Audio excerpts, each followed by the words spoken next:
Get started. I don't want to waste everybody's time who did come, and we will run out of time if we wait too long. I'm not sure if I need the microphone. You guys, let me know if you can't hear me. Otherwise, I think my voice is loud enough for the situation. Thank you all for coming once again. I'm Russell Ruderman, State Senator from Puna and Keaau. I would like to introduce a couple of my staff and friends who are here helping out tonight. I have Michael Greeno over here from our Oahu office, who has Puna roots, and he's over here deepening those roots and helping out today. We have David Keaau, who is my office manager for my first year in the Senate, and she's back on the Big Island now. We also have Stacy Tucker, who's here to help with whatever we need tonight. And I really appreciate Carrie Marks coming to do the videotaping.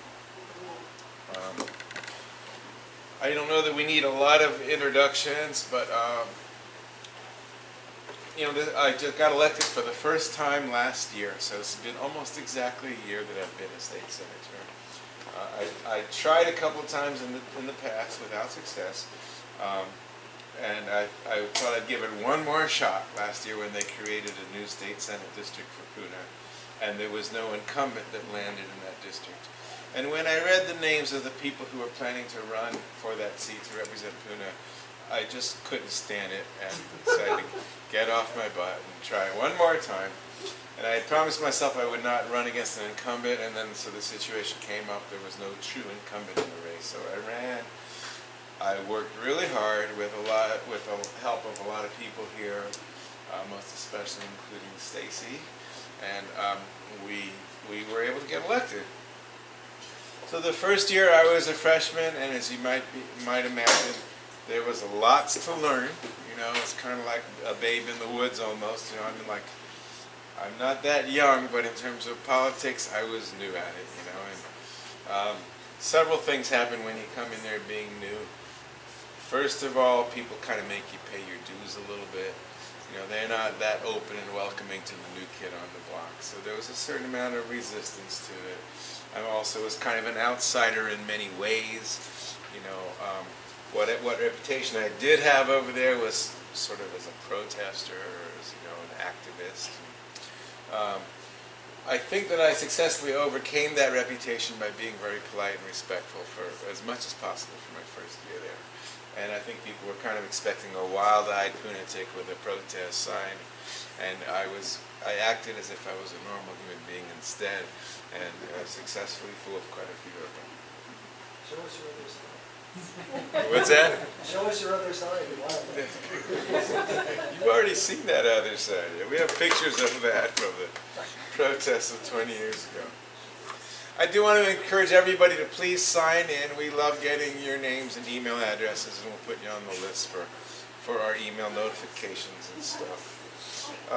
We also have little question sign-up cards so that we can effectively filter questions. If there are more people and a lot of questions, it's very helpful to us in terms of time management to have your question written down, and we'll probably have David read the questions and I'll answer them.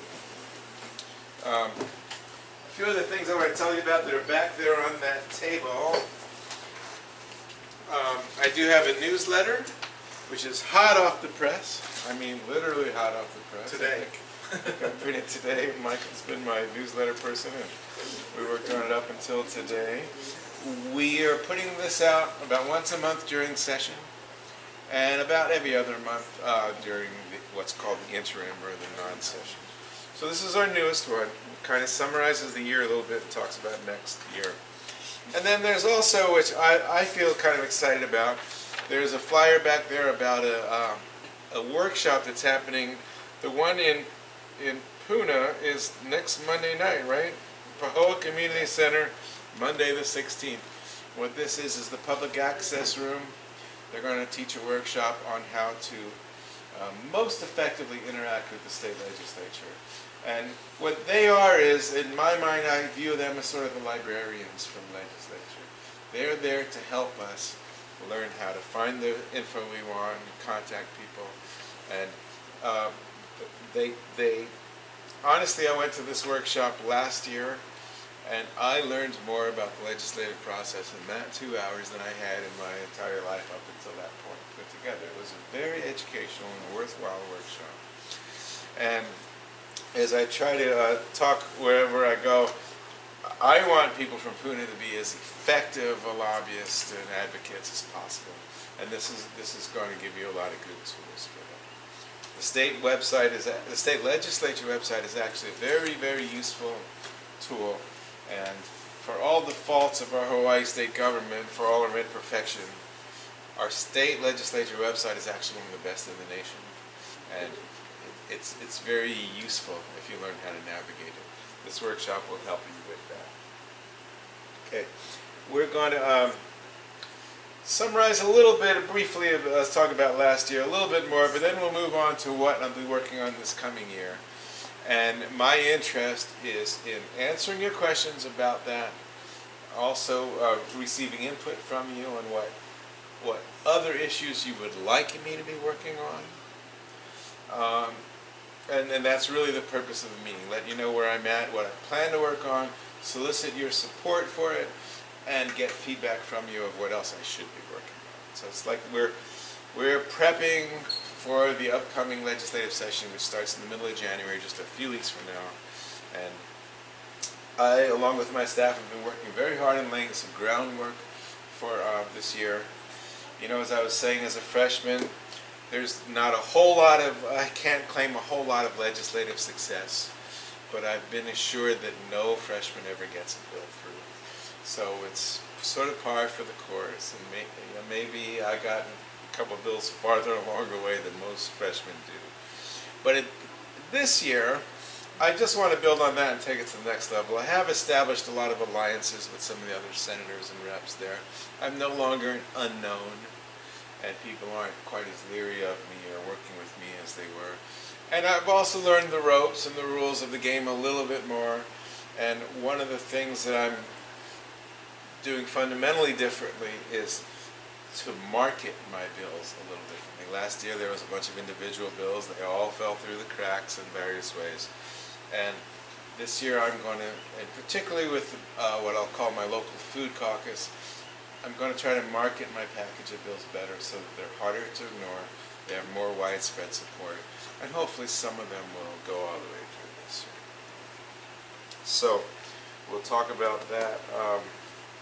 My district goes from basically Keaau, all of Puna, all of Lower Puna, Kalapana, Pahoa area, and it continues past Volcano Village as far as Pahala.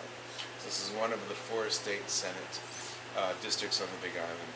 This is the extra district that the Big Island got, for those of you that followed the story, in the reapportionment last year, and a lawsuit based on the census required them to give the Big Island a 4th state senate.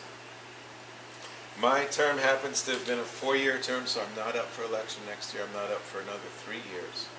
So I'm not in campaign mode, but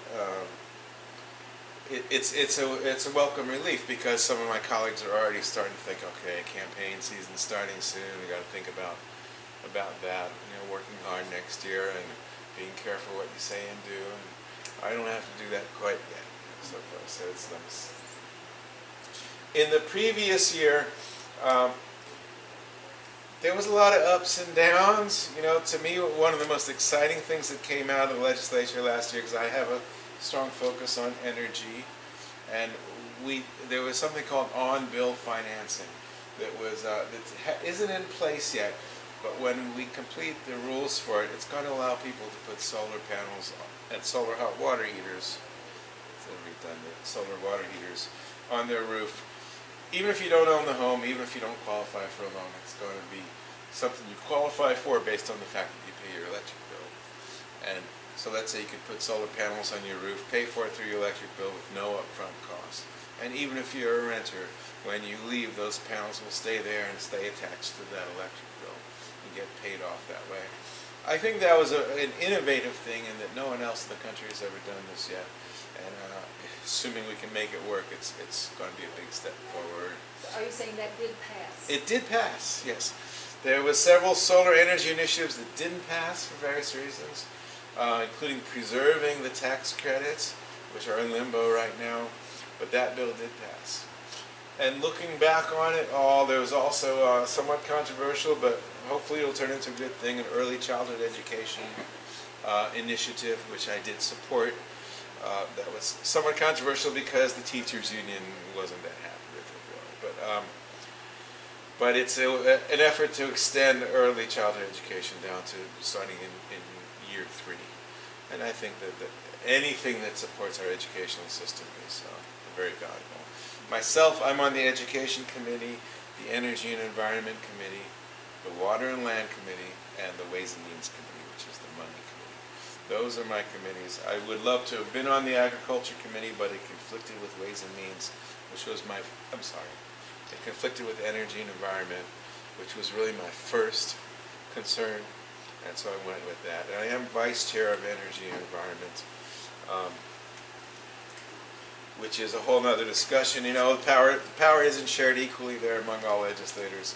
There's a certain seniority system, and then there's the leadership system, which gives chairs and president and vice president a disproportionate amount of power. So I'm not in that upper echelon yet, but hopefully work my way up. So we'll have a little slideshow which will help remind me of some of the things that we wanted to talk about. And there'll be plenty of time for questions and answers after that. Since we do have such a small group, I'm going to suggest that if a question comes up while we're talking about it, feel free to ask. I was planning to do it otherwise, but I think this is good. And in summarizing last year, I do think that one of the most exciting things that happened was what happened just last month, which was we passed the Marriage Equality Bill. Equal rights for access to marriage for gays and lesbians. And that was, some of my colleagues feel like that was the most consequential thing they've been involved in their whole 10, 15 years there. So it was really exciting for me to be a part of it. On the Senate side where I am, it wasn't that much of a fight. It was the vote was 20-4 basically. Over the House, there was a big fight, and there was all kinds of delay tactics and attempts to derail it. It was very interesting to watch it. But in the end, it did pass, and I think that the governor must have known that we would have the votes for it when he called the special session. And I was really pleased with that. It was great to be part of something like that. I look forward to being part of some other important initiatives over the next, of course, in the next few years.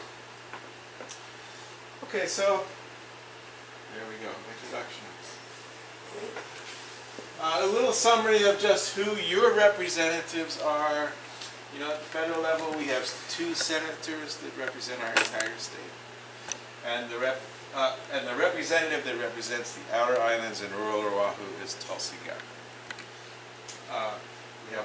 We have 1 senator from this district and 2 representatives from this district, because the Senate districts are approximately twice the size of each House district. So Richard Onishi and Fehana Hano are the 2 representatives from House districts in my Senate district. And our council members here in my district include Gregor Iligan, Zendo Kern, and in the Keaau area, Brenda Ford.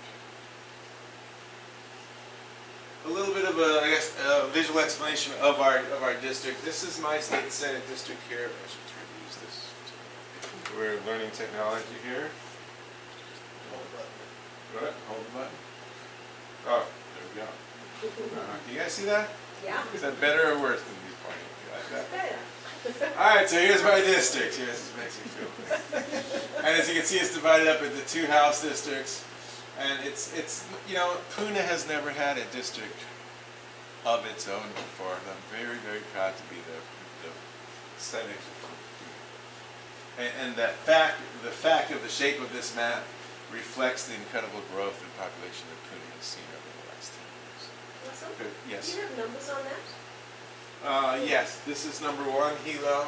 No, I'm just, like, what the population demographics? Oh, population, each of these state Senate districts is about 45,000. So that's 180,000. Is that the population of the Big Island? Yeah. Maybe it's 40 to 42,000 per state senator. Theoretically, they're very close to equal. And each House district is about half that, has about 20,000. I'm sorry, we were going to do a little bit of a trivia game, so that's why this is in the form of a question. But in order to not waste your time, it wasn't that popular last year, so we're giving you the answers. And we'll move everything. Yeah, I'm sorry, I did just say this. Legislative accomplishments. I didn't pass any actual bills last year, but a couple of the things I worked on were successful as what we call a resolution. A resolution is, a bill is an actual law, a resolution is a statement of intent or a statement of concern. It doesn't have the force of a law, but it's worth something. It sometimes makes things happen, and it sometimes lays the groundwork for a bill next year. So for me, we got some money to expand the Invasive Species Council, and the Invasive Species Council and the Watershed Alliance, which are related, was one of the few agencies that got all the money that they hoped for last year. They were very, very happy about it. And we have begun, right here in Puna, you may have read about it in yesterday's paper, we began a demonstration project for control of Albizia. Dave and I were both down at Black Sand Subdivision where the community has gotten involved. And we're doing this new innovative treatment method that allows us to try to treat Albizia much more effectively than we ever could before. And what we're trying to do is just control certain areas. No one thinks we're going to eradicate Albizia, but we're just trying to control its spread by sort of drawing a circle and see if we can control it within that circle. If it's successful, we'll move on to other areas with that model. I did get a resolution expressing concern. I had hoped to say we oppose it, but it was too strong language for one person there. So we expressed concern about the use of fracking in Hawaii. Fracking is relevant to Hawaii because it's associated with a new form of geothermal development called enhanced geothermal. And then the Higher Education Learning Center in Puna. This is something that another resolution, and I've been actively working on this along with the Dean of the Agriculture Department in Hilo, the Chancellor in Hilo, and what we're trying to do, and we'll talk about this a little more, we're trying to get UH Hilo to be a resource for people who want to be farmers or food producers in Hawaii.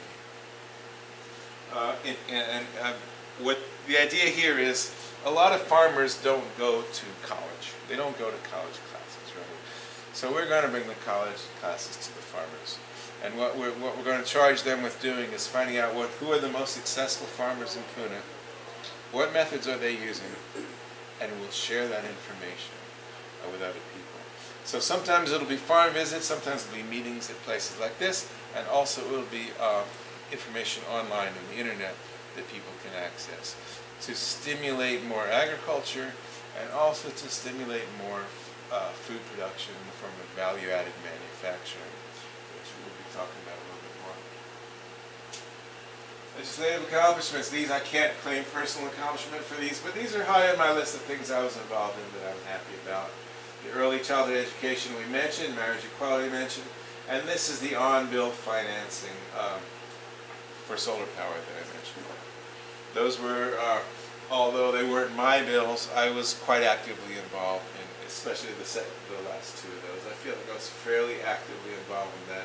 The last one was all on the Energy Committee, and I think it was very exciting to get that bill passed. Legislative priorities, and we'll be delving into this in more detail with all the rest of the slides. But my first big push, as I mentioned, we're going to market this package of bills that we're calling the Local Food Caucus. There's never been a food caucus there before. A caucus means a group of people getting together to work on a specific issue, and that'll be a large part of what we'll talk about here. In other categories, the health, we're trying to get naturopaths to be. I'm trying to force health insurers to cover naturopathic doctors. We're trying to establish a medical marijuana dispensary.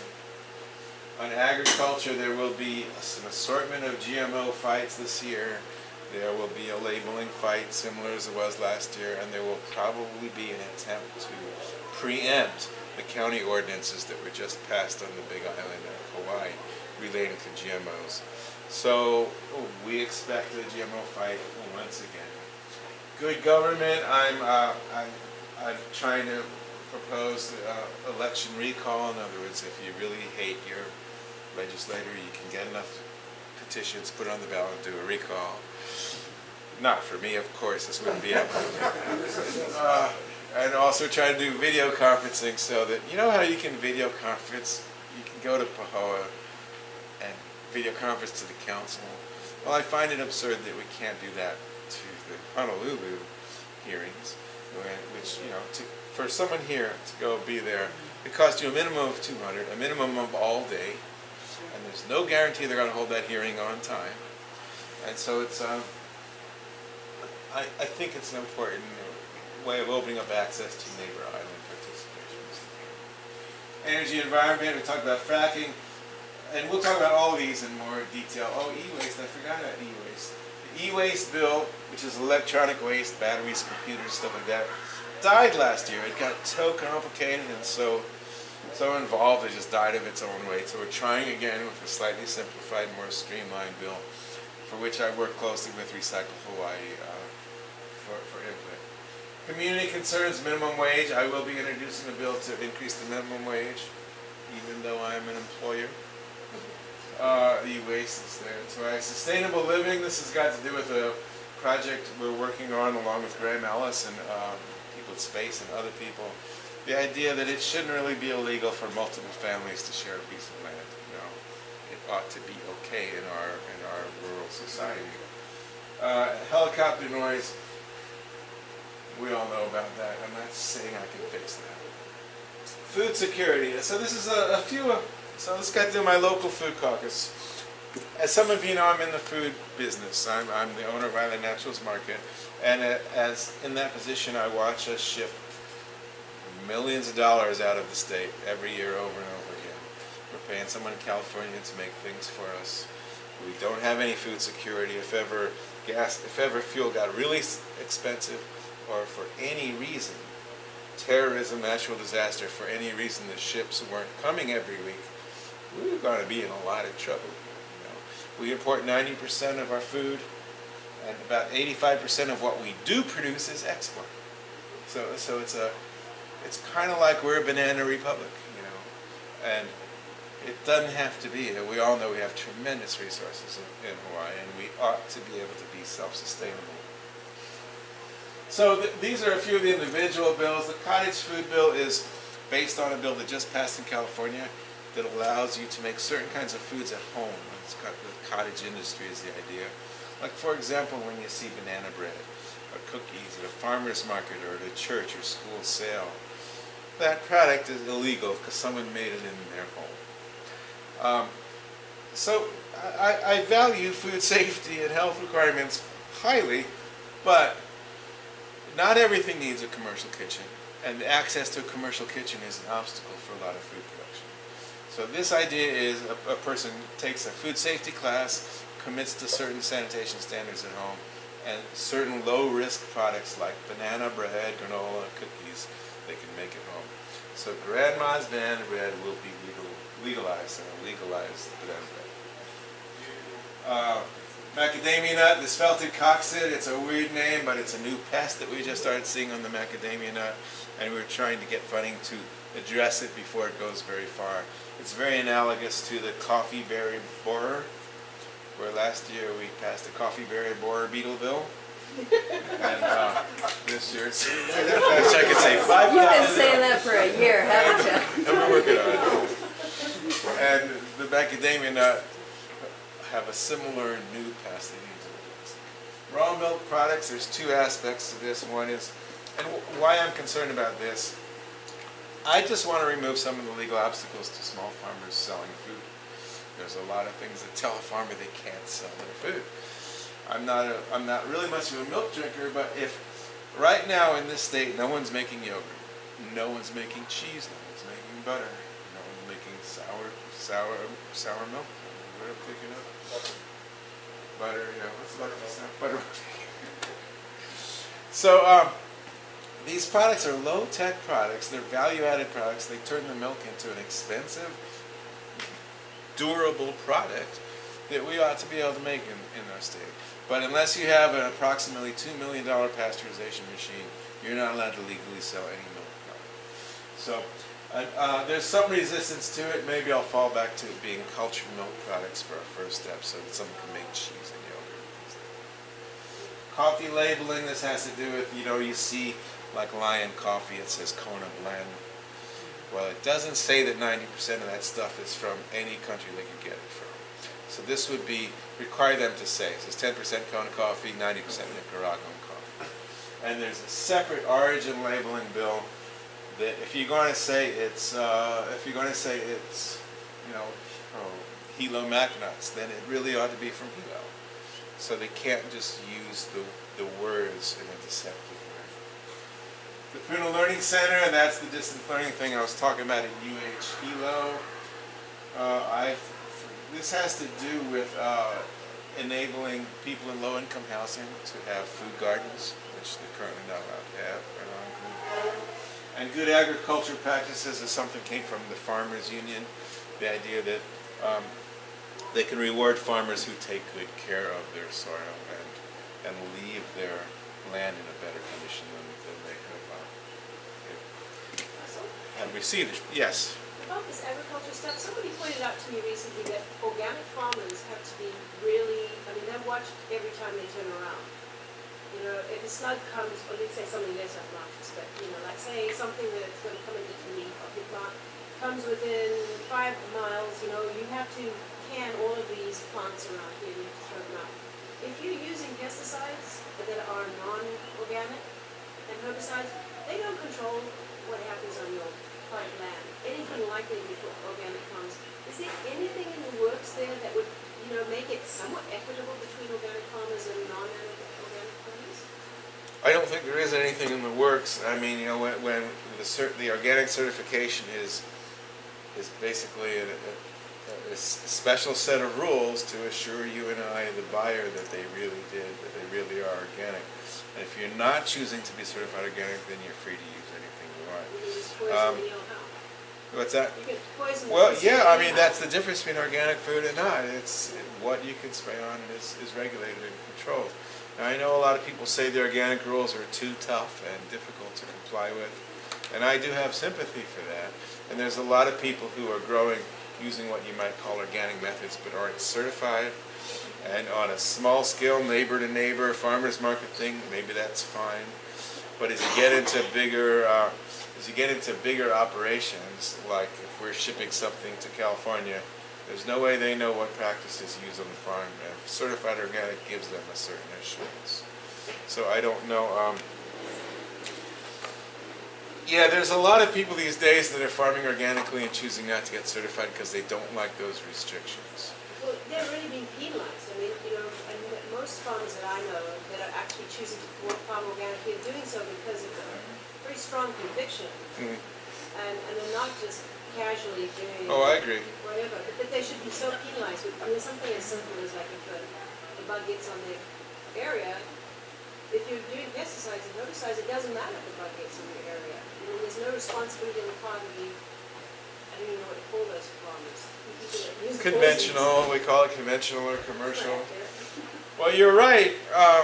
But that's the premium you pay for organic. That people are following those rules, and if there weren't those strict rules, then the word organic would quickly become meaningless. Yeah. I think. I'm not so much arguing for the organic label. I'm arguing for the fact that There's no control over that. No, there's no control over that. You're right. They just have to follow what's on the label, and there's no guarantee that they're doing that either.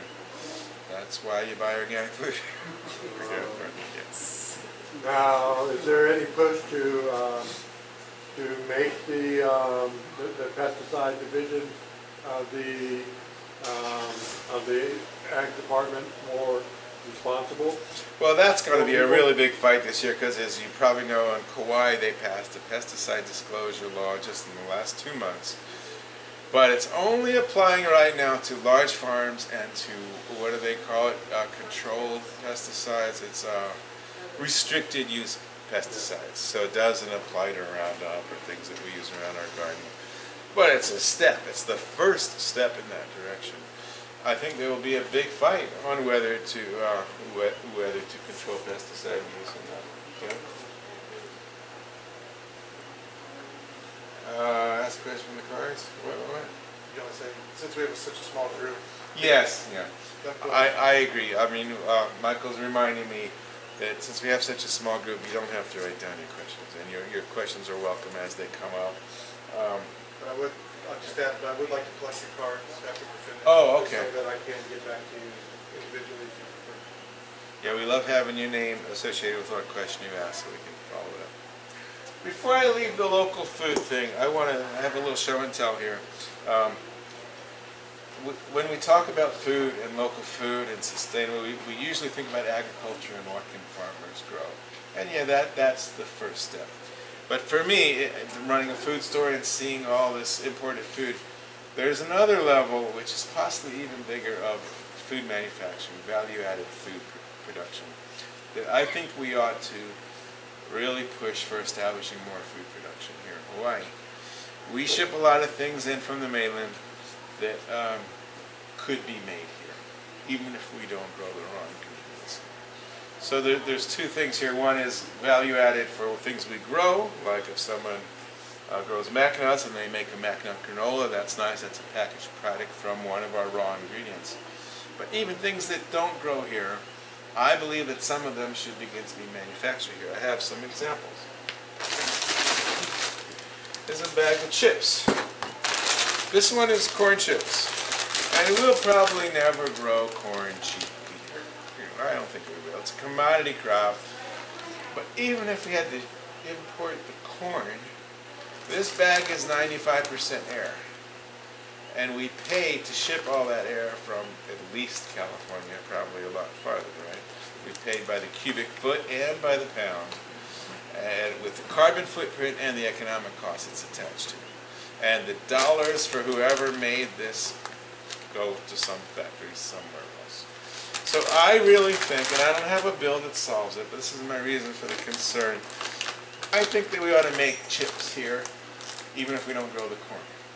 And of course, we also could eventually teach people to accept and use sweet potato chips, taro chips, breadfruit chips. We do have things here we can make chips from. I point to chips because it's a low-tech product that we import tons of. I mean, container after container of chips coming here. So it's a big deal. And you know, once upon a time, the economies of scale were such that it's better to make it in California and ship it here.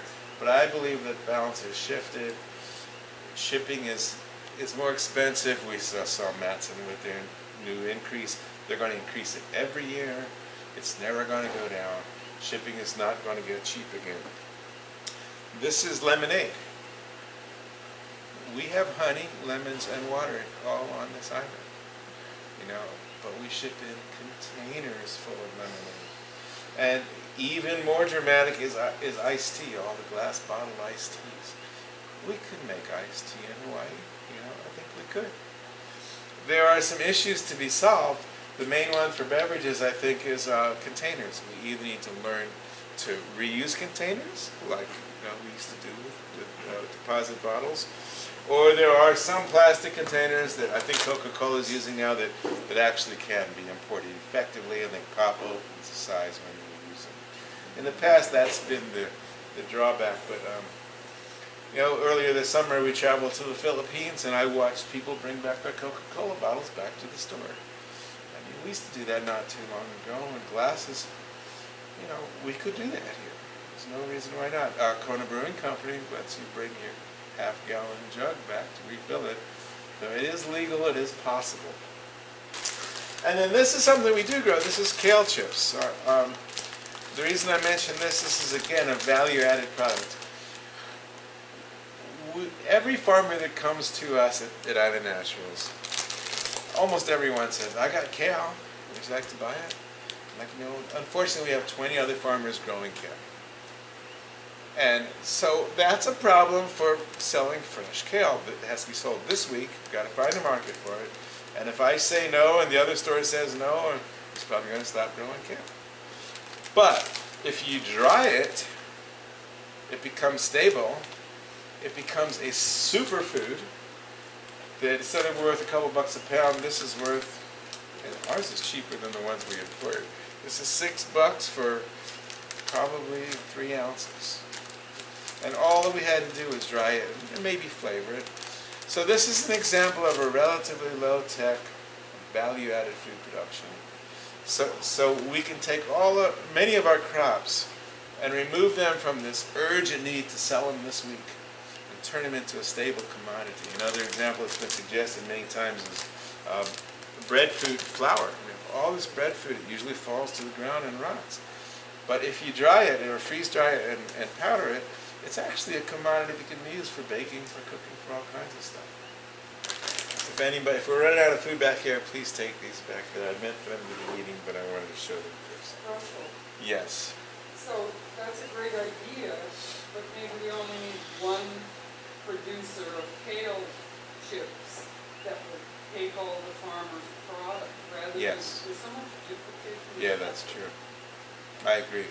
And so could there be, to encourage such things, grants and whatnot to help begin that kind of I don't quite have the solution to that yet. I think that in many cases it's going to be something like a co-op of farms, or a hui. People get together so that we can just build one big drying facility. And I think these co-ops or huis have a lot to help us solve the problem, because another issue that comes up, people say, well, why don't the schools use more local food? Why don't the schools buy local produce? And when you ask the school, they tell you, because we need it consistently every week. 3 weeks from Thursday, I need 300 pounds of lettuce, and if you don't have it, I'm sorry, but I got to go back to my mainland supplier. And any one farmer can't really always fulfill that. Pardon me, but the co-op or hui of farmers can do that. We can get together and say, okay, we guarantee you, Board of Education, we're going to have 300 pounds of kale every third Thursday, 200 pounds of lettuce, whatever we need. So I think we do have to, and I don't have the legislative solution to that, Rachel. I'm open to ideas. I don't have a grant or a thing that we can throw money at to make it happen.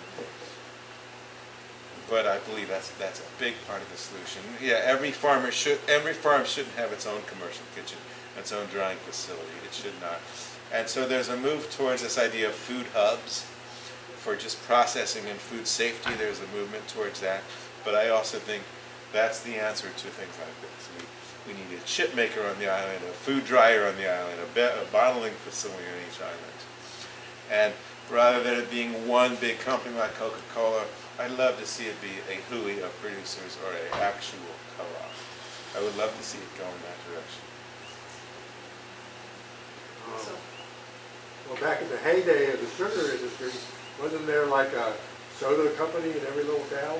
Like Was where I there? used to live in La Oregon, the house was called the Soda Works. And out back there was a bottling thing, And so, you're kind of going back in time, but, I mean. Well, I think you're right. So many of the ideas are going back in time. We've gotten away from our roots. I mean, really, apparently there were 300,000 people feeding themselves on this island pre-contact. More people than there are now. So yeah, we have to go back in time to where we weren't importing everything and exporting what we do grow. And I think huis and community-based resources like that are a big part of the answer. I'd like to see us go back to that. I talked about these things briefly. Naturopathic medicine, it kind of irks me. I'm an employer, and the health insurance coverage that I have available for my employees allows them to go to a chiropractor or an acupuncturist, but not a naturopathic doctor who has twice as much medical training as those two practitioners. And I think that, anyway, I really believe that natural medicine is part of our solution. We can actually reduce costs by encouraging people to go to a naturopath. They're going to prescribe less prescription drugs. We're going to teach people how to take care of their own health. And even HMSA did an analysis a couple of years ago. They said it would raise premiums 0.3%. I don't believe it would raise premiums at all. I think it will lower them, but even if it is 0.3%, that's a pretty nominal thing to have us in better health. Medical use of cannabis, as you know, there's medical marijuana is legal in the state, but distributing it or buying it is not. There's no legal way for a person to get it. I met a fellow just 2 weeks ago who had a medical marijuana license and couldn't find it. And he showed me, he pulled out of his pocket 2 prescription drugs he has to take when he can't find his medicine. OxyContin and morphine. That's what he's on when he can't get medical marijuana, and he can't get it. So, you know, I think we need to fix that loophole. I don't actually think I'm going to get this passed this year, but I'm going to keep knocking on that door. Right? Perhaps cannabis co-ops versus regular stores might be part of that answer. Agriculture, you know, the view statewide is it's too late for us in the Big Island as far as the coqui frog, which makes me mad. You know, but they want to control its spread to the other islands, so there's allocation for that. Different invasive species control, you know, we've eliminated almost all the inspectors in the state, and we have to restore them. Every new pet, there's like 10 significant new pests come in every year, and it costs a lot more to control it once they've spread and got it established than it does to watch for them. GMO labeling, there's the labeling idea, and then there's the no new GMOs idea, which is what Hawaii County went for. I think we'll have this fight. I think the outcome will be similar to what it was last year, where the labeling law will be blocked by certain key chairs that have received tens of thousands of money from Monsanto, and their job is to block these bills. And I actually heard one of them say, I was at the Farm Bureau meeting. Farm Bureau is the straightest, you know, big corporation side of farming. And I saw a key legislator promise this crowd in public. My jaw dropped. He said, I want you to know that we're going to kill all the GMO labeling bills that come up this year just like we did last year. This guy said that to this crowd. I'm like, the bill hasn't been written yet. We haven't heard any public testimony. And he's there guaranteeing in public he's going to kill it. I find it outrageous. But I think we'll have to take the chair of the Senate Ag Committee, who's one of the 2 key people. I'm cautious here because I'm working with this guy, and he's supporting my local food. Politics is a funny business, you know. So I'm not mad at him. I just see it for what it is, and I believe that we're going to have to take another few steps before a GMO bill can pass, because up until now, everyone has always assumed if Monsanto's feeding you money, then you're going to win your election. Doesn't matter what else happens. I think we're approaching the point where that might change, and I think that has to change before all the other dominoes will fall. So I think we'll have the same fight this year as we did last year, but then there's an election coming up, and all we need to see is one significant change in that picture, and the following year will be a whole different story. Yes. Speaking on that, money in politics, what can we do to get the money out of politics? Get this corporate money out that's influencing what's going on in our country. Isn't it possible to have some bill where only public funds could be used for all elections? For anybody running? Like it is possible, but it's going to require a louder outcry from the public before it happens. Because ironically, the people that have to pass that bill are the same people that are happy with the system as it is. I did have a bill I did support a bill to greatly expand publicly funded elections. I also had a bill to try to correct the Big Island pilot project of publicly funded elections, which unfortunately is not even going to occur next year.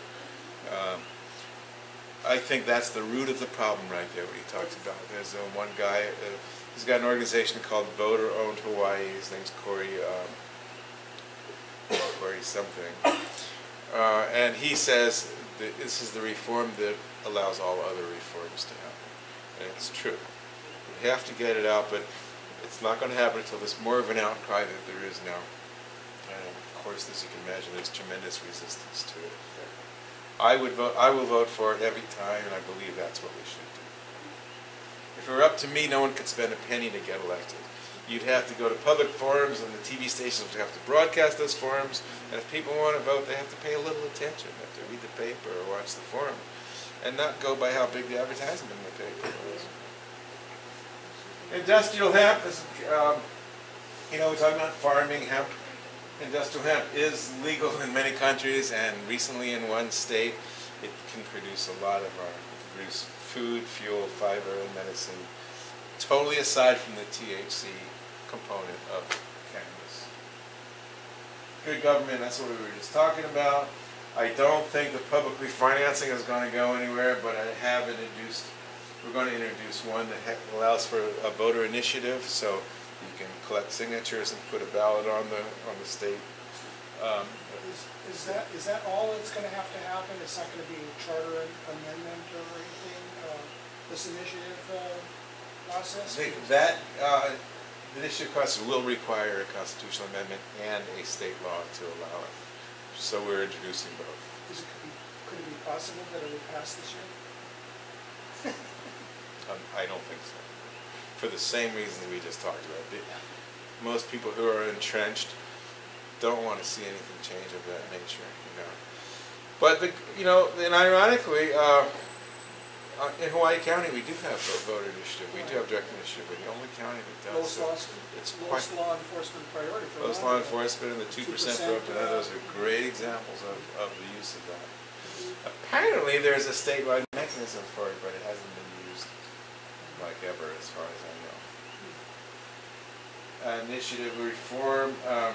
Those two things are a little overlapping. Video conferencing, I talked about that, so that people from neighbor islands can participate more effectively in the government. I had a person who, this drove it home to me. There was a lady who was on Molokai, and she's in a wheelchair. So you might go over to Honolulu and spend $200 and lose one day. She probably has to lose 2 days, has to bring a friend with her, has to spend $400 to get there, and she's in a wheelchair. It's like, whereas someone that lives on Oahu can drive down there, pay a few bucks to park the car, maybe take the bus, and testify and be home in 2 hours. That's not fair to us on neighbor islands. It's really not fair.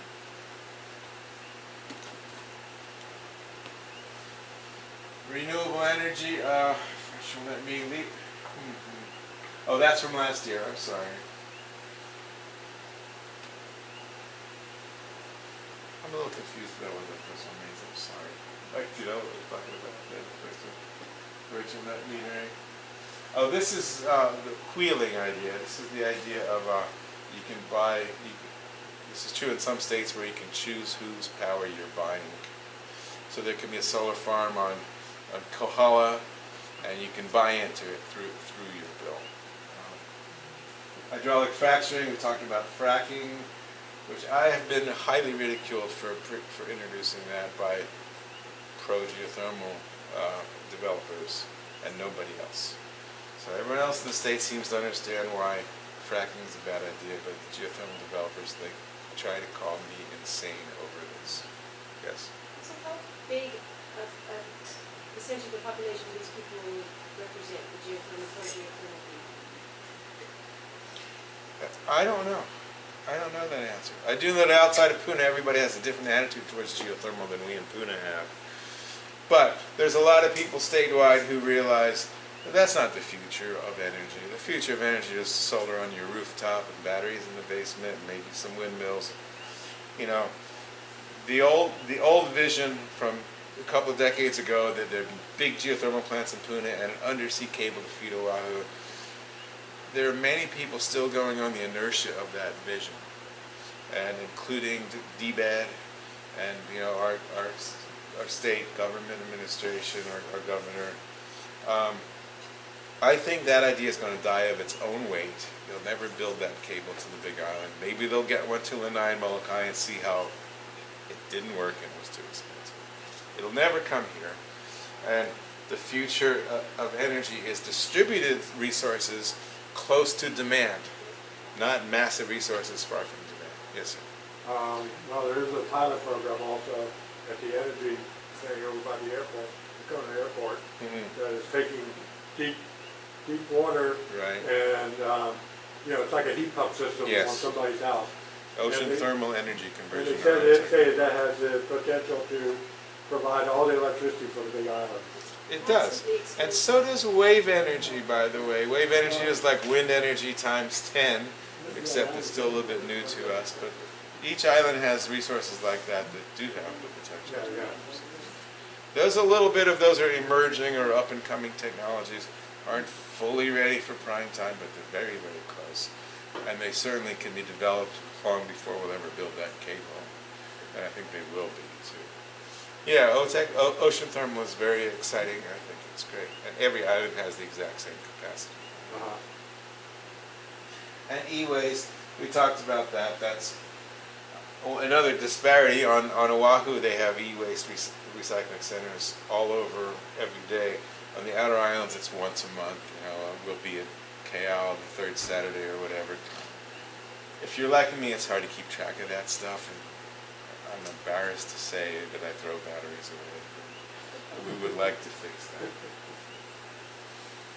Sustainable Living Research Act, once again, has to do with the idea that maybe everybody doesn't have to live in their own separate double-wall construction house, when what we desire is community and what we desire is family, and even farm workers. You know, we desire farm workers who can afford their housing, but that whole paradigm is kind of illegal right now. So we're proposing a bill that on parcels between 1 and 15 acres, there would be a state land use designation called Sustainable Living Research Site, where they're allowed to have more than one family dwelling on the house. And also, hopefully they'll be allowed to develop things like their own energy resources, composting toilets and stuff like that. Some of those rules are county-wide, having to do with building code and permitted activities, and some of these are statewide, having to do with land use designation. So we're just addressing the statewide land use here. Minimum wage, I'm proposing to increase it. Last year, that bill went very, very far and got killed at the very end, called Conference Committee, over a very petty argument over how much should tip credit be. Tip credit is how you accommodate for the fact that waiters and waitresses get a lot of money even though they're minimum wage, whereas the dishwasher or the McDonald's worker is just getting straight minimum wage. So there was a very petty fight, and by petty I mean sometimes the reasons bills get killed has got to do with a personality conflict or a tiff between two lawmakers. It's got nothing to do with the merits of the bill. And I think that's why this died. I think we need to increase our minimum wage. Squatter control, this has to do with, there's a movement to install people in empty houses that are going foreclosure, etc. And it can be a problem for their neighbors, and it can be a problem for the owner of the house, because sometimes the house gets trashed.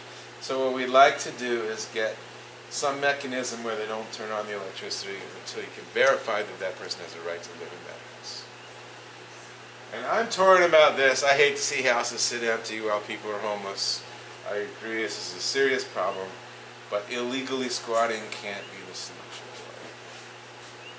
Geothermal permitting, once again, I just want to restore the normal county process towards geothermal permitting, so at least there'll be some public hearings and some opportunity for input on the local level before they permit the next geothermal plant. The Puna Library feasibility study, I'm very excited about this. There's a movement statewide to pull the libraries out of the schools. Right now all our libraries are in schools. They have use conflicts where they can't control who's on campus. And in any case, the libraries are very small. Like the whole library is the third most highly used in the state, after Hilo and Kailua. And I don't know if you guys have ever been to the whole library, but it is small. It's got 6 parking spaces, including staff. And there's rather serious conflicts between the library and the school. And they don't cooperate that well. And so we need to fix that. And so the libraries division in the state is aware that Puna's growth, they want to do a Puna regional library like they've done in a few other areas, including Aiea, I think, and one other outer island place. So they want to do much larger and more modern libraries that are separate from the school. I'd like to see this. There's a debate about where it should go. Should it be in Keaau? Should it be in Mountain View? Should it be in Pahoa? My personal preference is for it to be in Pahoa. I'd be happy with it to happen anywhere that it can happen. I have my reasons for preferring Pahoa, which I'll get into if anyone cares. Yes, sir. Isn't there a regional one up in Hawaii or Pahoa? Is there? It's a new one. I don't know. I'm not sure if they do it, But all the new libraries they're building are these regional libraries. They're not associated with the school. And of course, you know, the world has changed. The libraries need computers and resources like that. It's not just books on the shelf anymore. Senator, if they're going to move the stuff around as far as the libraries, could a heritage seed repository be added to the libraries now? That's being done in some places. Really? Seed repositories. Huh? Heritage seed. Well, I don't know if that would most naturally be attached to a library or not. It's a great idea. Can you send me some information on places where that's being done? Yeah, that'd be great. That's an important issue of learning to save our heritage seeds, our heirloom seeds. And I'm going to get off. What's that? So there's a library. I'm very excited about the library. That's it.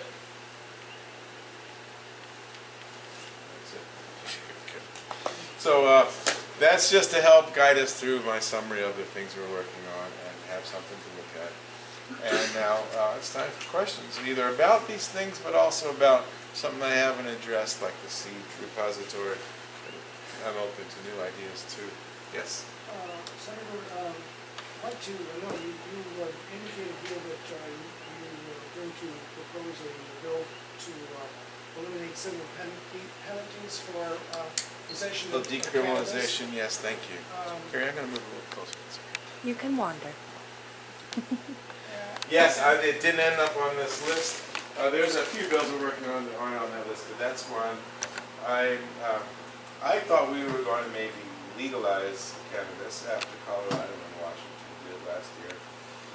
But there was not much, surprisingly to me, not much support for that. Our state legislature is funny. They're actually surprisingly conservative in some ways, especially, and I think this is ironic, especially the House is more conservative than the Senate. You would think it'd be the other way around, but I don't know what dynamics make it that way, but there isn't a lot of support for legalization, and therefore I'm going to introduce a bill to decriminalize it. There was one last year. It also got very far, and in the end it got killed for what I would call these non-logical reasons. There was one guy mad at the other guy, and it was kind of like, it's just so dumb. So I'm mad at you, so I'm going to throw this bill away. Well, it flew through the Senate and then went over to the House and got stopped. Isn't it already through the Senate? Doesn't that same bill come up potentially? Most of the bills are theoretically still alive if they didn't get voted down. If someone just didn't vote on it, or it just died, then it's theoretically still there to be picked up and taken up for the second year of what they call the biennium. But I apologize, but I can't remember exactly. I remember two senators arguing over how much the penalty should be.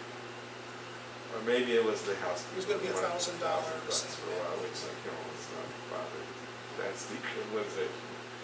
I think it was the House that wanted that, but that's not. What do you think the chances are of it passing? I think they're pretty good. I think it's a possibility. Yeah. So are you saying the bill that passed the Senate last time is still alive, and is it normally, or is it? The way it works is any bill that kind of didn't get any bill that just sort of got dropped is still alive. The legislative session is really a 2-year session, called a biennium. Any bill from the first session is alive unless it got voted down in committee, I think. I apologize for not knowing for sure. So most of the bills from last year are still there to be picked up if somebody wants to. But sometimes it's better to start off with a fresh bill, I think. And then people don't carry all the baggage and all the arguments and then one with that bill last year. Do you know what the other members of the House on the island feel about the cannabis issue? Any idea how they voted? Is any other you should talk with or try to get their support? I don't know how all the House reps feel. I think the senators, at least 3, if not all 4 of us, would favor decriminalization.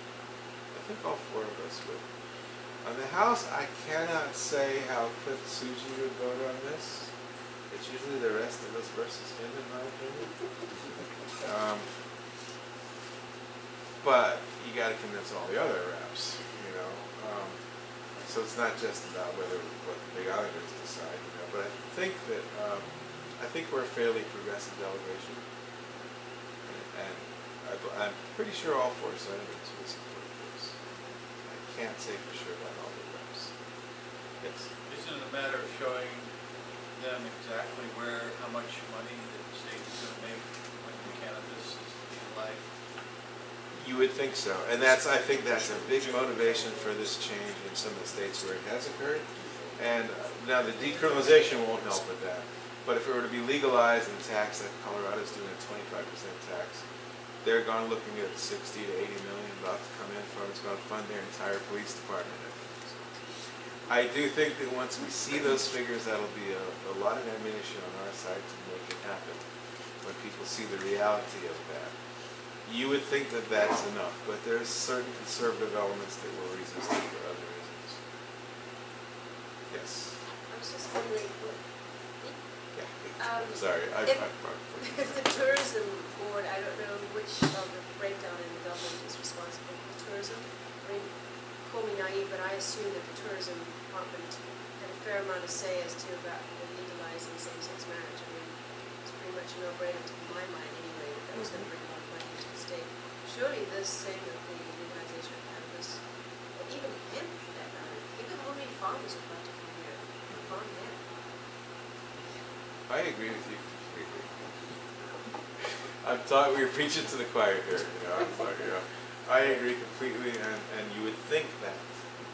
It may require us waiting to see the Colorado and Washington, the sky doesn't fall, and they start to see the millions of dollars come in, and everyone didn't turn into potheads there, and their society continued to function, and then maybe, I've heard that expressed, let's see what happens over there first. I think most of the fear was, what are the feds going to do? Are the feds going to sue the state?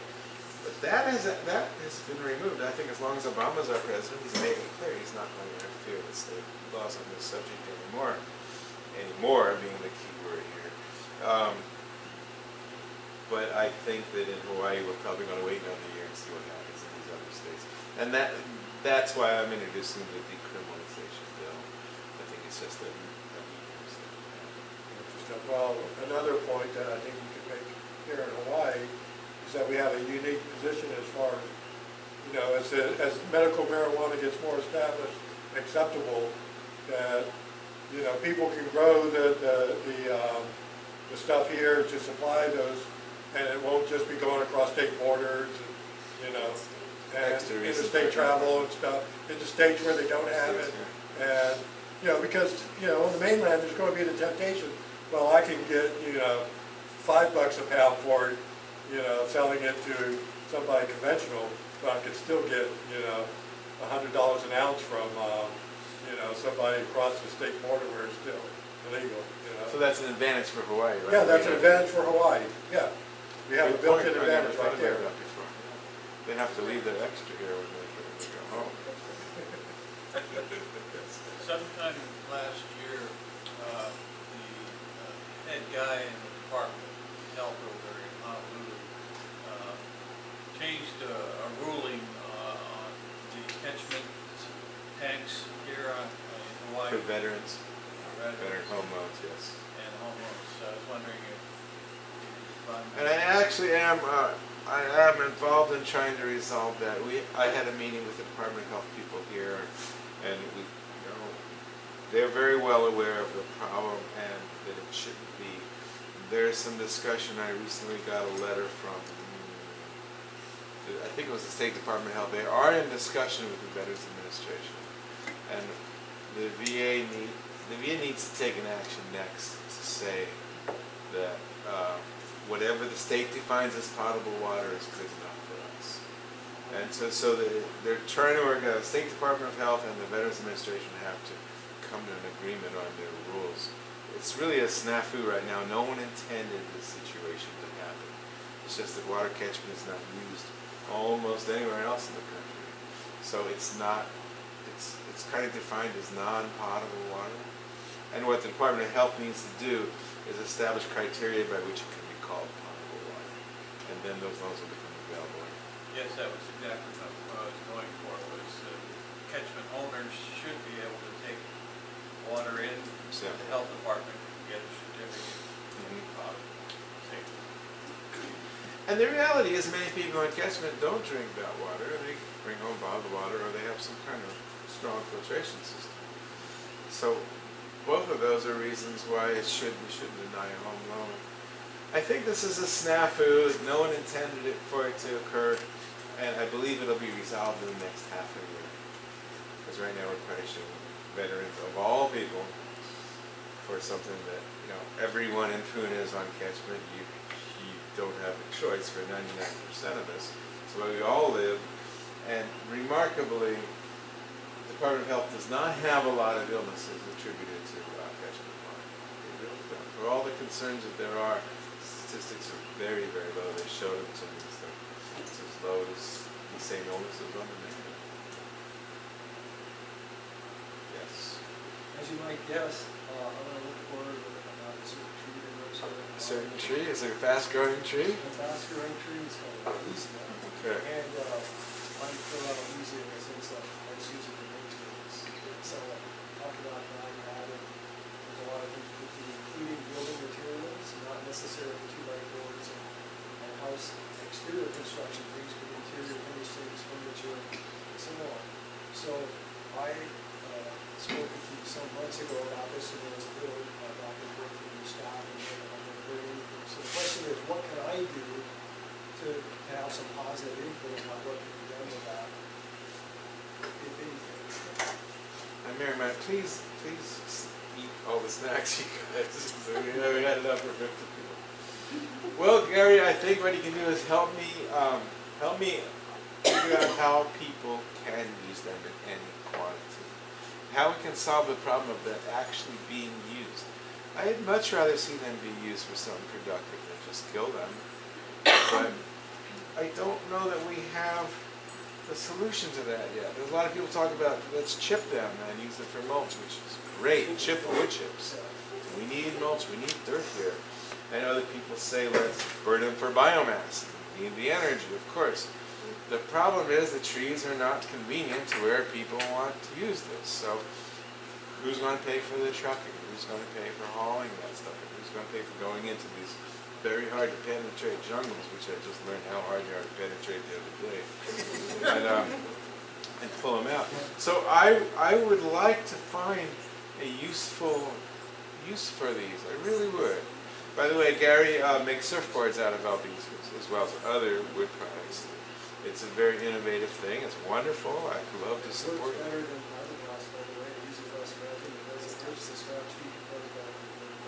And there could be communities for owls or silver or just birds or whatever, all kinds of stuff. So to me, it's a point of view problem. But I agree, and that's part of the problem here on the Big Island in general is we're so large and we're so spread out.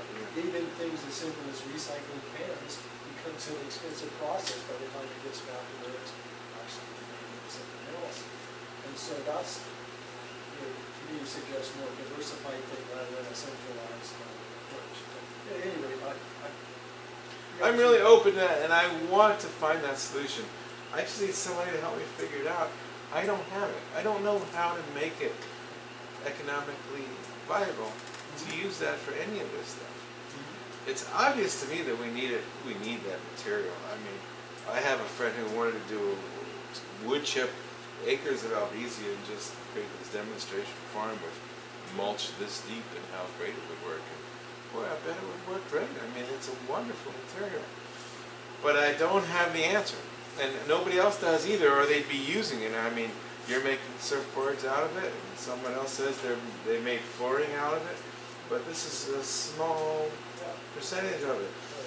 And the reason I'm excited about this control program isn't because I want to waste that wood or I hate the tree for some personal reason, but it's growing exponentially.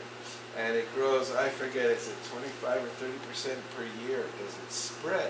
Well, I would say, just in the course of our discussion about this little something about Albizia, there's been more Albizia mass added into it than I'll ever use in my lifetime. Right. So, yeah, that's There's lots of it. Yeah. It's really quick.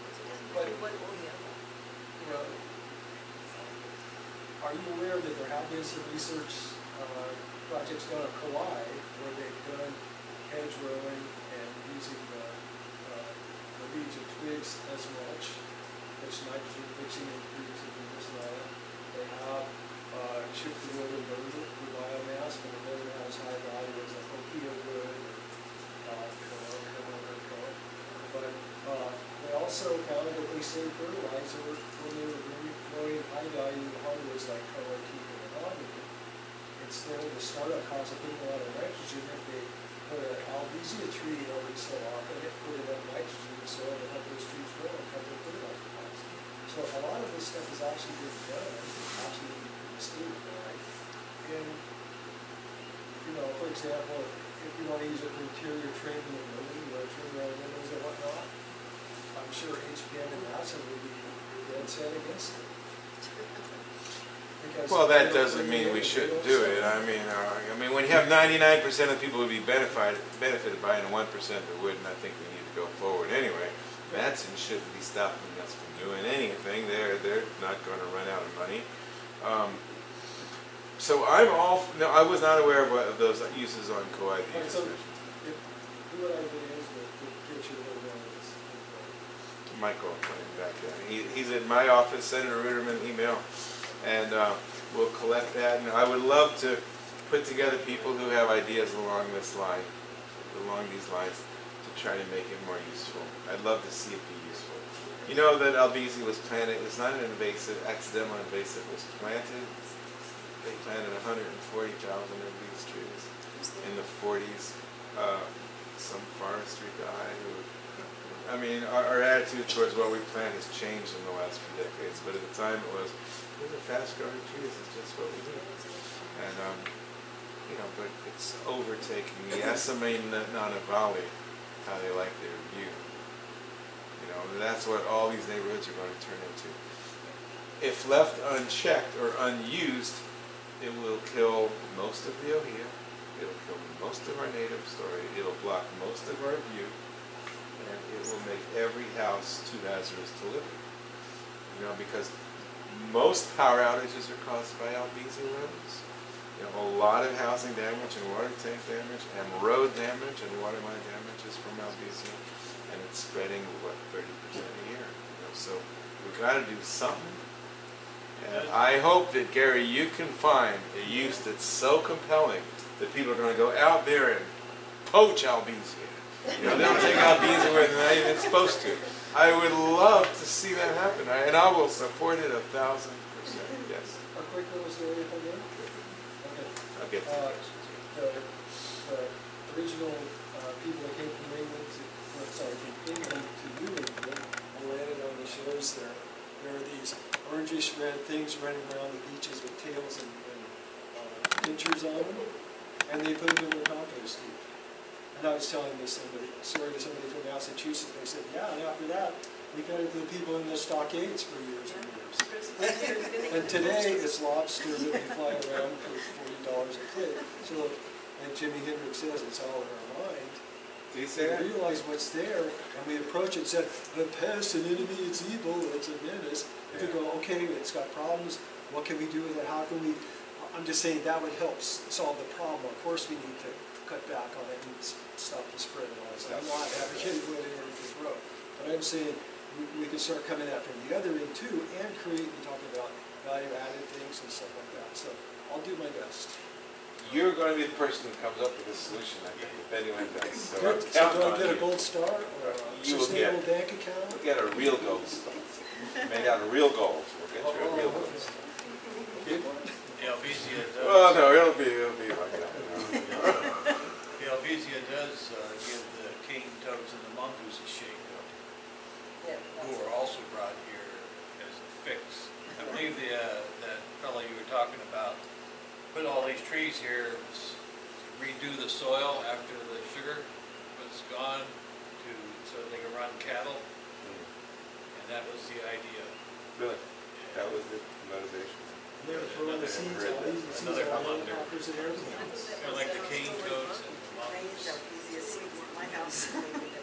Well, You know, I'm all for controlling the Helvetia totally, but the mulching idea, just to give you an example, is that I used to get mulch from the dump, from Hilo, from there, and, whole truckloads and stuff like this for my small farm down on Keaau.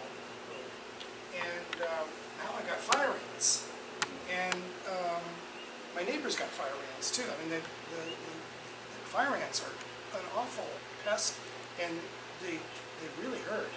So I caution the use of just like wholesale, let's do it for mulch, and then transport it to other places where the fire ants might not be.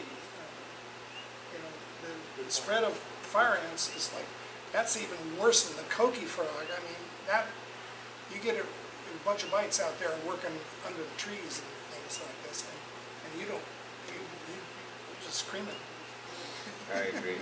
And but not to be pessimistic, but I think the fire ants are spreading with or without that.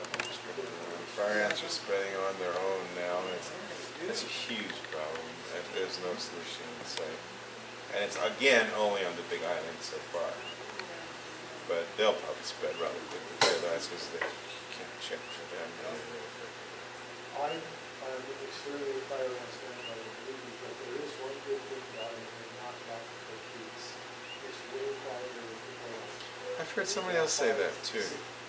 I've heard that once before. You think that's true? Absolutely, without question. It's the fire ants Anywhere near as loud. Yeah, it's and true. like you say, you've got to work in your yard to brush against something. Yeah, it's terrible. So anyway, just a tiny little upside in the fire ants is that you help control cookies. That's what it's right now. So now we need to find a little fire ant that bites the coqui frogs, but not the people. And also bites Helvetia. It eats up easy. Find something that eats the fire ants. Something eats. Anybody have any suggestions for bills that I ought to be considering that we have not talked about? Any new ideas there? Let's try. Well, there's a lot of discussion on the energy, Say it again? on the energy issues. Okay. Insofar as, I just was thinking about this today, I was in Home Depot. If I want electricity in my home or my business, I can go buy it at Home Depot. There's a You guy buy there the who- solar. Yeah, who will sell me energy. Yet, the utility is protected by the PUC, and it gets to have a rate-setting process that is, needless to say, not directly related to the reality of what's going on around it because of this government protection. And that's kind of connected to Wheeler. In other words, the idea that you can buy your energy anywhere. Given the way that that has spread, a discussion of the removal of that protection for the utility, for let's use the company, HEI. Why should they be able to, basically manipulate things from behind the scenes when they should be playing on a level playing field with everybody else that's in the energy business at this point? The technology has outrun the process of the necessity of that kind of structure. What do you mean when you say you can buy energy from Home Depot? You talking about solar panels and Sure. batteries and stuff? Yeah. I mean, that, yeah, I mean, basically, they'll, you know, you can sign a contract and they'll put up a system that'll run your home or your business. Oh, I see. So I'm just playing devil's advocate. You know I agree with you, John. So what would, I mean, you're free to put those panels and batteries and disconnect from Helco, right? So Well, what's I the mean, next as step? we're seeing right now, and the solar industry people are complaining about it, the fact that their process is being inhibited on the wheeling side. In other words, they're not given a level playing field if they want to be an energy provider, you know, or hook you up in some way where you can sell your excess electricity. You have to go through this whole rather elongated process that really is not in the public view. The decisions are made in somebody's back room down at, you know, HEI. And it simply isn't a level playing field for everybody who's in the energy business. So, I mean, it's just something to think about. It probably is more relevant here than it is anyplace else in the U.S. simply because of the disconnectedness. We have only one Helco, which is a subsidiary of HEI, and so the process is not only removed in a physical sense that the real decision making is not on this island with this utility, but beyond that it is also not on this island with the state PUC, and it's not on this island. I could go on, but. Well, John, can you help me think of what that bill would look like? Yeah, I've been talking to Henry people Curtis about probably it. would be useful maybe in this discussion. Well, of course, now Henry is he's a auto guy. Right, and but I was thinking along these lines. Yeah, I mean, he knows his stuff, needless to say. But his issues are, in some ways, different from ours. I mean, you know, they've got 1,200,000 people floating around up there, and, you know, they're producing hundreds and hundreds and hundreds of megawatts. They have one generator that is larger than the entire demand of this island. Right. So it's going to have to be tailored specifically, I think, for the outer islands. Now Kauai, because they're no longer, they have a cooperative, and they don't pay much attention to the PUC, and the PUC doesn't pay a whole lot of attention to them, because they are in agreement with their community as to what the bill should look like, and, you know, all of those other things. They don't have any, there's no conflict there. I'd like to achieve that for us. I would like to achieve the most enthusiastic thing that I could see happening on the energy front is for us to begin a movement to purchase the utility and make it either, preferably a co-op, use your own co-op like Kauai. Yeah. And I would love to see that happen. I would support it 100%. I know quite a few other people who would like to work on this project. I believe that even banks and large finance people would be interested because, you know, there's money coming in. I mean, it's a very secure investment. People with electric bills is paying the bill. I think that's the ultimate solution, so that at least the utility company on this island is dedicated to serving our needs and not somebody else's needs. They may not make it dirt cheap, they may not fix everything, but at least they'll be addressing our needs and not Hawaiian Electric, who sees Helco as their the highest priced, most profitable arm, and why should they change anything? But if there's other bills that we can introduce that would loosen the PUC control or force Helco to take on every producer, like you say, John, I would love for you to help me think of it. Yeah. You got about 3 weeks. Yeah, I have no I'm just illusion kidding. that, I mean, really, it's too late for this session. No, it's not. It's not. Not if you can think of the idea. Yeah. But I mean, again, having to work with the other players, you know, Henry being one, to setting something up that is not going to be detrimental to his process. Because, I mean, he's got other fish to fry, and Yeah, I'm right, appreciative sure. of that, so. Well, I mean, when I say it's not too late, it's not too late. I mean, I have about a month, maybe 5 weeks more to submit bills. And we don't have to iron out all the details. We just have to get the idea. There's a team of attorneys, to my surprise, who are waiting there to draft whatever bill I tell them to draft. And it's a remarkable situation, really. But we don't have to solve the legalese problem. We just have to have the kernel of the idea very clear. And then we can suggest Because, I mean, basically, Kauai got free because after the hurricane, the utility bailed. Oh, that way? Yeah, they just threw up their hands and walked away. And because they had no infrastructure, there was nothing left. And so it fell to a group of people to put it together, and the state not wanting to have to fund it, just stepped back. And it wasn't that they actually made any changes to the law, they just simply ignored the law that was there at the time, in terms of process. Well, Keaau was also unique in that their utility company was not part of Hawaiian Electric Company. So, At the time. So that, Yeah. it has not been Never- all never along. has been, So, yeah. so I mean, that was available for sale in a way that Helco might not be right now. well, I mean, Helco's only real remaining asset is the distribution system. As everybody who knows it's followed it, the generators are worthless. I mean, they've got these generators here are older than I am. And, true, older than I am. And so, that's right, 24. But the newest thing they have, the ones over in Kona, those are already 30 years old.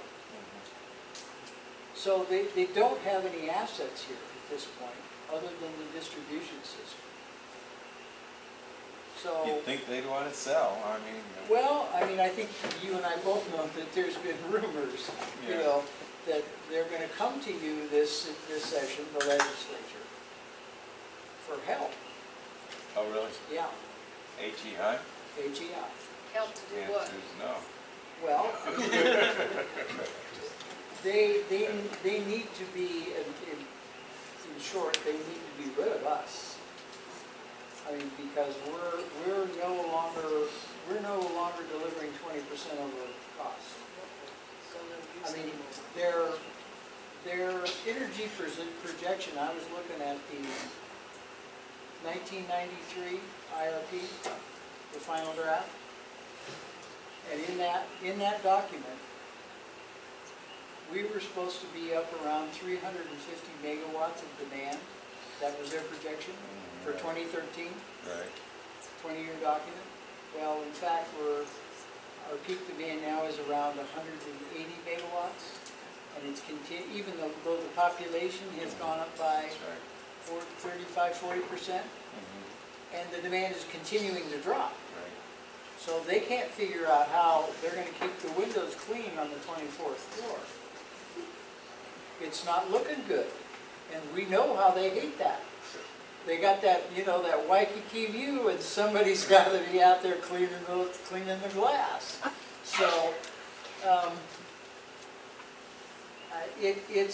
it's going to be interesting. Probably the reason I'm not jumping all over it is just kind of more of an FYI, because you will eventually. Harris didn't share this with you? What's that? Robert Harris? He didn't say anything about this? About this, What's happening? with the legislature, Yeah. come to legislation? No, I didn't. No, I okay. didn't hear that. Well, anyway, just for the record, Harris is the executive director of the Sierra Club, and we had a meeting here a while back. And he actually got some invites from HEI that never happened before, you know, so. But anyway, yeah, so it's going to be interesting. Don't be surprised if all of a sudden they're talking about coming up with some legislation that could drastically reshape the way they're doing business on this island. Well, can't hurt. You had a question.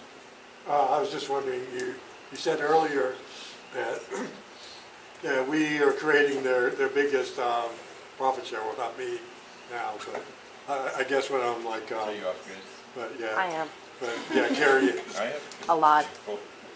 I mean, probably your businesses, but I mean, is that a fact that we're paying like a Elko bigger is share? Well, we have the highest price. That's Yeah, I understand that. Elko, from what I've been told, is the most profitable arm of Hawaiian Electric Industries. So why does the PUC allow that? I mean, shouldn't it be equally distributed? It should be. Well, I mean, in terms. I don't know the answer to The that. interesting thing about profit, where they play the game, where they're making their money, and it's not cash on the barrelhead, right? What it is they get to recoup something in the neighborhood, 18 to 20% of the cost of the operation of the system. Well, the way that actually plays out is, I buy a Cadillac and you get to pay for it. And I get to drive it and you get to pay for that. You ever notice all the trucks, the brand spanking new? Have you noticed that they're replacing every power pole on this island? Right? And all new wires and all new transformers? Who do you think's paying for that? Who owns it? And for the corporation, HEI, which is the owner of Helco, their stock, because the infrastructure value of Helco is now worth, we own all these new trucks, we put up all these new poles, that goes over in the black column. They don't pay taxes on that money. So, Okay, what about? I'm sorry. so the stock value They go goes for up. a rate increase, and their most recent excuse is that too many people are putting up solar panels, so they're losing money. Now, that's a very wrong motivation. As John was talking, I think the future of Elko is to be a distribution company, a distribution network, Yeah. with all the power producers being independently owned or privately owned, And you have a wheeler so that they don't have to care about who's producing the power anymore. Well, We also, as a publicly traded company, you're legally mandated to do what's in the best interest of your stockholders. And that's where. and I've had the president of Helco tell me that. Okay, well, let's see, before we run out of time, are there any other suggestions for other initiatives or other bills I should be working on? Russell, Yes. I really think that our own university here ought to get involved in serious research on cannabis oil as cancer-related healing, because it's coming out from everywhere. Yeah. Information about in Canada, different countries. And what if we, I mean, why wouldn't we hear where there's a lot of it, do the research too? But it's the cancer machine that's making a lot of money that doesn't really want They that don't want research that. happening. But we have a university that is Keaau. They're researching noni and cancer. They are? Oil of cannabis. Well, that's a good idea. I The wonder what would dean, be the new required. dean of the pharmacy, his big claim to fame is that he's working on a cancer cure that comes from red wine.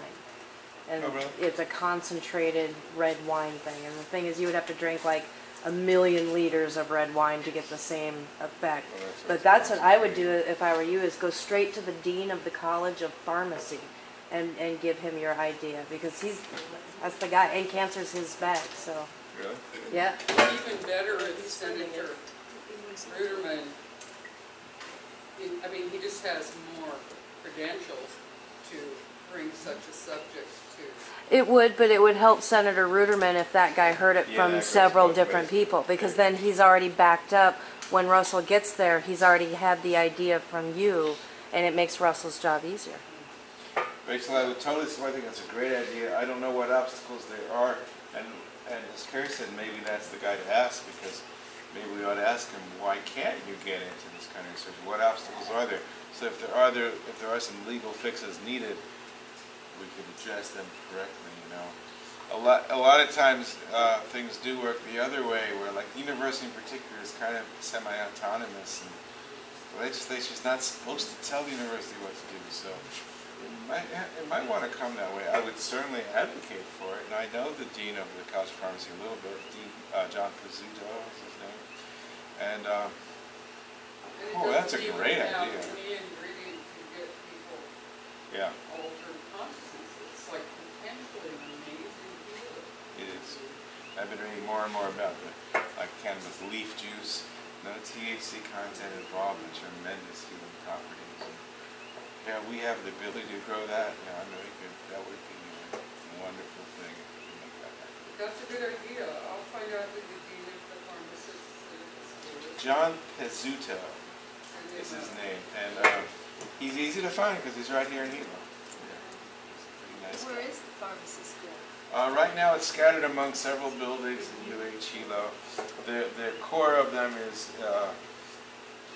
near Imiloa. If you take the Imiloa Road, go to the other side of Noello Street, you'll see 4 of these sort of prefab buildings, and that's basically College of Pharmacy. Although they have labs scattered in different locations. And speaking of College of Pharmacy wants to build a big home building in Hilo, and they say they need it to stay accredited. And that's one of the big pushes right now, is whether that will get funded. From the Big Island's point of view, one of the big questions is, will that get funded this year?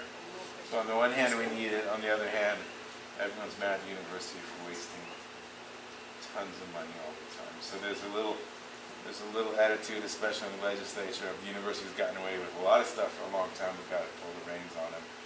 It's unfortunate timing for Hilo because we could use that particular building. I don't know if we need a new student services building or just all these buildings we just built, but the pharmacy building seems like it was worth it. One idea that I've always had concerning growing marijuana as a cash crop is that if the state ever got smart enough to encourage it, what they could do is license a farm to grow the marijuana, and then they would also have to grow an equal value of some crop that the people on the island would eat, you know, because like part of the problem with the agriculture here is that the export market is a lot more valuable than growing stuff for the people here on the island. So you have to do something to encourage the farming community to want to. So maybe you have to grow food if you want to grow cattle. That's a trade-off. You know, you get to grow this crop that you know you're going to get top dollar for, but in the and you could probably do that with some of the export crops that already exist. Yeah. But for cannabis, it would be like a startup thing. You grow so much cannabis, you know, and you wouldn't have to really grow that much to be able to keep your farm going, but then grow just as much of some food that you know that the local people would be eating at the markets and stuff. You know. That's a great idea. Yes, one more One question. more comment on the federal level. I've been hearing a lot about this fast track of the Trans-Pacific Partnership Agreement, trade agreement. They're trying to squeeze through without Congress being able to look at it. Oh, really? That's what I've been hearing. Seems like Congress has to ratify it, though. Well, that's, apparently they're saying the president is trying to have this fast track to bypass Congress and to keep all of us from knowing what's in this trade agreement. And from the little bit that I've been able to find out from WikiLeaks and other sources, I don't like what I'm seeing. I don't like the power it's giving corporations. They already have too much power. I agree. The area, I don't. What's that? sorry, I was gonna say, another area of the power of corporations. Sure is. What can we do about that? Yeah. The disempowerment of corporations. Well, I mean, overturn Citizens United. We can try to get them. I don't know. We talk about things on the national level. I don't have any influence or special insight onto it. I also am concerned about this partnership. I see all these things, all these top-down things are, to me, moving in the wrong direction. They always end up taking rights and privileges away from us.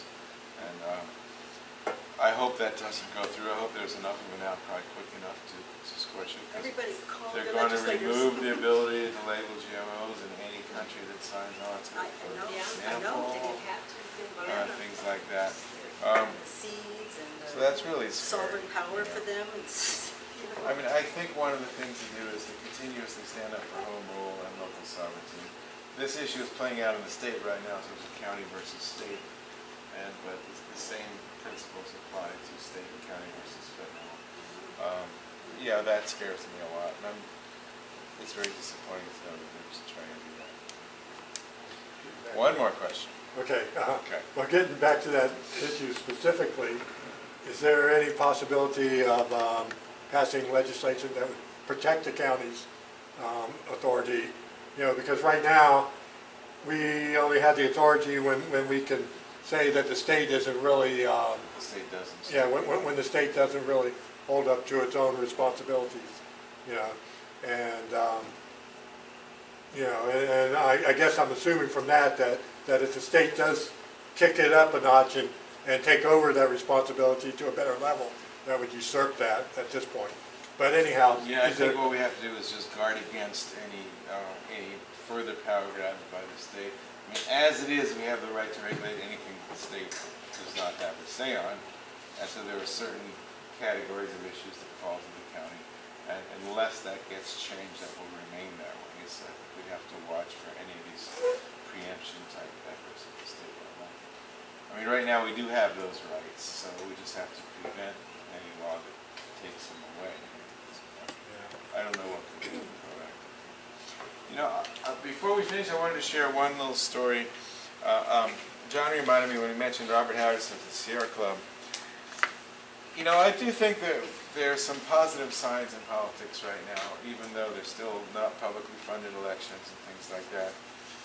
We have seen some, I've seen in the last couple of months, some examples of people power being more effective than I've ever thought of it being. And I'll give you an example. This is during, like, when we had the marriage equality session a month or so ago. During that session, it came up that the Senate had to approve certain appointments that had been made. Part of the Senate's job is to confirm appointments that the governor makes. And in the past, those have been pretty much a rubber stamp type appointment. I mean, you know, nobody fights with government appointments. It takes a particularly notorious person for people to stand up and say, I'm going to vote against you. But so during this session, we had a confirmation hearing on two people who were a little controversial, and one of whom was going to be appointed to the head of the Office of Environmental Quality Control, OEQC, which is really the only state agency tasked with environmental concerns. And they were going to appoint to that to the head of that department a woman named Ginny Salmonson, who, a very nice lady, but she oversaw basically the dismantling of that department 10 years ago or so. I mean, she did sort of the corporate bidding, took away the power that that agency had, did some other funny business, but she was being reappointed to be head of it.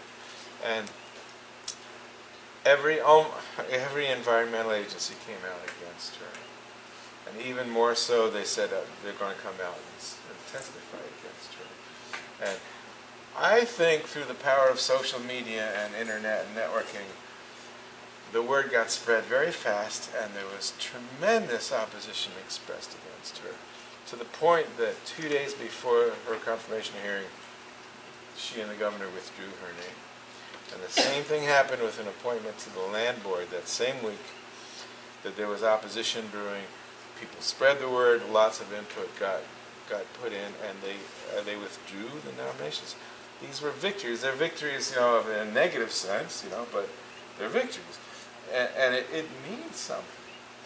And it means something that an environmental group like the Sierra Club has this kind of power now.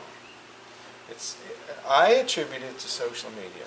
I think that, you know, Sierra Club's membership isn't that much more than they were 10 years ago, but their ability to mobilize people, and our ability to mobilize people, is much more than it was 10 years ago. So I find that to be a hopeful sign, and in that sense, I mean, it's part of my encouragement for you guys to get involved and stay involved. I know you're all involved or you wouldn't be here. Stay involved and be involved in that level. Some of you know of the Punapono Alliance, and they're under an umbrella group, a statewide group called Hawaii Alliance. And they're working to strengthen that organization and to develop, what do they call it, flash mobs, or they're going to flash actions. They want to be able to email list, a Flash Network. Flash Network, so they can put it. Someone statewide can put a word out to these people that send it to all their agencies, and the next day, thousands of people will know about it. We can put in testimony by email, which again wasn't possible before, and we can make our voice heard in a way that wasn't possible just a few years ago. And so, for all the problems we face, there's, to me, a tremendous sense of optimism that there's a chance to change the way we're going, and it's through citizen involvement and citizen vocalization. You kind of say these things that you're feeling and express them in the right point.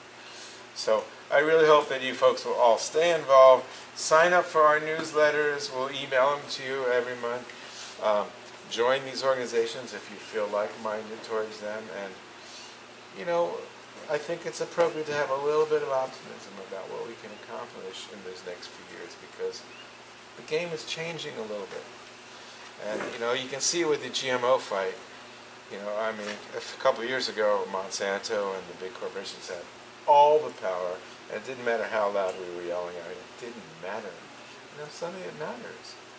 And the same thing with these environmental appointments and marriage equality, and things are changing, and I think they're changing from the bottom up. The top down is pushing the other direction, as we all know, but they're changing from the bottom up, and that's you guys, that's us guys. So there is reason for optimism, and I encourage you guys to see that and to stay involved and be vocal and be involved in these issues as they come up. And I can't thank you all enough for coming tonight. I really appreciate it. We expected a bigger group, but you guys are like the seeds, you know, you're like seeds. You go out there and plant and spread the word and grow more seeds. What's that? What's that? And bits. Thank you for the sacrifices you're making. Oh, thank you, Richard. Because I know, you know, you didn't need to do it. You're right, I You didn't need do to. it from your heart. Thank you. Thank you for all your good work.